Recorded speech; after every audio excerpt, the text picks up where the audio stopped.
एक दिन एक ब्राह्मण ने अपनी पत्नी को अपने बिना खाना खाने से मना किया, ताकि कहीं ऐसा ना हो कि वह बकरी बन जाए।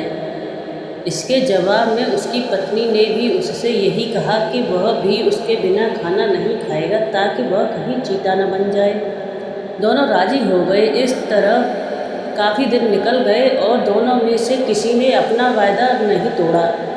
दोनों एक दूसरे के साथ ही खाना खाते, पर एक दिन उस ब्राह्मण की पत्नी ने अपने बच्चों को खाना देते समय उस खाने में से चखने के लिए एक और खुद खाकर देख लिया। उस समय क्योंकि उसका पति वहाँ नहीं था, सो उसकी पत्नी तुरंत ही बकरी बन गई। जब वह ब्राह्मण घर आया तो उसने देखा कि एक बकरी उसके घर के चारों तरफ घूम रही है। यह देखकर वह बहुत दुखी हुआ, क्योंकि वह तुरंत ही जान गया कि वह बकरी कोई और नहीं बल्कि उसकी अपनी प्यारी पत्नी है। उसने उसको अपने घर के आंगन में बांध दिया और उसकी बड़ी सावधानी से सेवा करने लगा। कुछ साल बाद उसने दूसरी शादी कर ली और उसकी दूसरी पत्नी उसकी पहली पत्नी के बच्चों के साथ बिल्कुल भी अच्छा व्यवहार नहीं करती थी। वह तो उनको खाना भी बहुत कम देती थी। वे बेचारे बच्चे बहुत परेशान रहते थे। उनकी बकरी माँ उनकी शिकायतों को सुनती रहती, पर वह बेचारी कुछ नहीं कर सकती थी। उन बच्चों की माँ ने यह देखा कि उसके बच्चे दुबले होते जा रहे हैं। इसलिए एक दिन उसने अपने बच्चों में से एक बच्चे को अपने पास बुलाया और उससे दूसरों को भी यह बात चुपचाप बताने के लिए कहा कि जब भी उनको भूख लगे तो वे एक डंडी से उसके सींगों को मारें। ऐसा करने से उसके सींगों में से कुछ खाना निकल जाएगा जिसे वे खा सकते हैं। बच्चों ने ऐसा ही किया। अब जब भी उनको भूख लगती तो वे अपनी बकरी माँ के सींगों में डंडी मारते। इससे उनमें से कुछ खाना निकल आता और वे उनको खाकर अपना पेट भर लेते। इससे धीरे धीरे उनकी तंदुरुस्ती अच्छी होने लगी। पर यह तो सौतेली माँ की उम्मीदों के खिलाफ हो रहा था। उसके सौतेले बच्चे तो बजाय दुबले होने के और ज़्यादा तंदुरुस्त होते जा रहे थे, जबकि वह खुद उनको कम से कम खाना देती थी। वह उनको इतना तंदुरुस्त देखकर बहुत ही ताज्जुब में पड़ गई कि यह सब कैसे हो रहा है।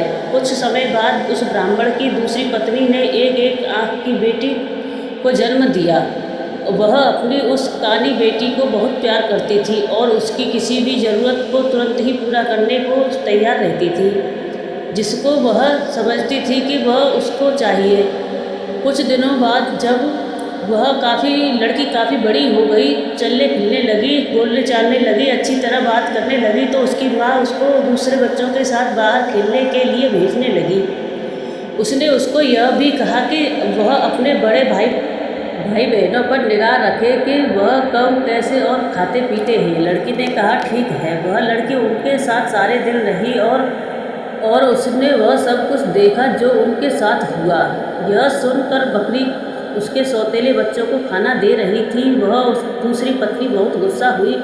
उसने तय कर लिया कि वह उस बकरी को जल्द से जल्द मरवा देगी। एक दिन उसने बहाना किया कि वह बहुत बीमार है और अपने इलाज के लिए एक हकीम को बुलवाया। उसने उस हकीम को रिश्वत दी और कहा कि वह उसके लिए दवा के दौर पर बकरी का मांस खाने के लिए बताए। उस हकीम ने ऐसा ही किया। ब्राह्मण अपनी पत्नी की बीमारी के लिए बहुत चिंतित था और हालांकि वह बकरी को बिल्कुल मारना नहीं चाहता था, फिर भी वह अपनी दूसरी पत्नी को ठीक करने के लिए उस बकरी को मारने को तैयार हो गया। पर यह सुनकर उसकी पहली पत्नी के छोटे छोटे बच्चे बहुत रोए। वे बहुत दुखी होकर अपनी बकरी माँ के पास गए और उसको जाकर सब बताया। उनकी माँ ने कहा, मेरे प्यारे बच्चों, रो नहीं। जो ज़िंदगी में जी रही हूँ, ऐसी ज़िंदगी से तो मर जाना ही अच्छा है। रो नहीं। मुझे तुम्हारे खाने को लेकर कोई दुख नहीं है, क्योंकि अगर तुम मेरा कहा करोगे तो खाना तो तुमको उसके बाद भी मिलता रहेगा। मेरे मरने के बाद तुम लोग मेरी हड्डियाँ इकट्ठी कर लेना और उनको किसी ऐसी जगह पर दबा देना जहाँ उनको कोई ढूंढ ना सके। फिर जब भी तुमको भूख लगे तो तुम वहाँ जाना, तुमको वहाँ खाना मिल जाएगा। उस बकरी ने उनको यह सलाह बड़े समय से दे रखी थी, क्योंकि जैसे ही उसने अपनी बात ख़त्म की और उसके बच्चे वहाँ से गए, तभी एक कसाई अपना बड़ा सा चाकू लेकर वहाँ आ पहुँचा और उसने उस बकरी को मार दिया। उस बकरी के शरीर को टुकड़े में काट कर पका दिया। ब्राह्मण की पत्नी ने उस बकरी का मांस खाया, पर अब बच्चों को केवल हड्डियां ही मिली। बच्चों ने उन हड्डियों का वही किया उनकी बकरी माँ ने उनसे करने के लिए कहा था। उन्होंने उसकी हड्डियों का एक ऐसी जगह दबा दिया जहाँ उन्हें कोई ढूंढ नहीं सकता।